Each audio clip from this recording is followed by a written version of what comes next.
Academista considera Timor-Leste preparado para ser membro pleno ASEAN, mas tem que criar condição dia que não é bela assegura investidor estrangeiro bela investe e relaram.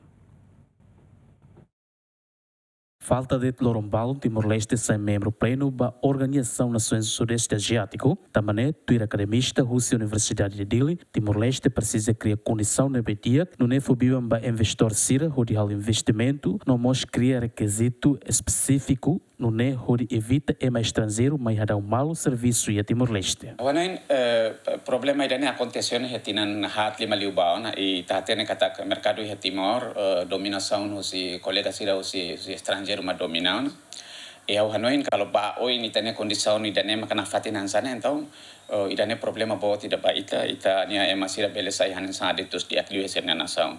também dane mak importante agora ne ita nia preparação o insa Timor-Leste bele corrige que bele prepara critério de axa investimento tira tamamai né semak bele tamamai ho capital hira e setor saída mak precisa investimento ha não encata que dane mak Timor-Leste prepara para o insas tira estrangeiro tira investidor tira mai né sira bele for benefício ni pe kita cara claus mai hadau o campo de trabalho de Timor-Leste. Academista nemos husuba Timor-Wan sira atau compete iha médio empresa baleten também dá né Timor-Wan barak mak compete de negócio que sira. Au hanoin kata ita la bele hatene mak faan modo mai be o insa ita mus bele hola parte negócio médio baleten. E também durante ne ita hare kata parte médio baleten ita la inclino na ita so médio me karai que liu ita base karai que liu mak ita iha. Ne be hanoin ita ne obriga ita para tem que pronto hodi hasor obstáculos sira né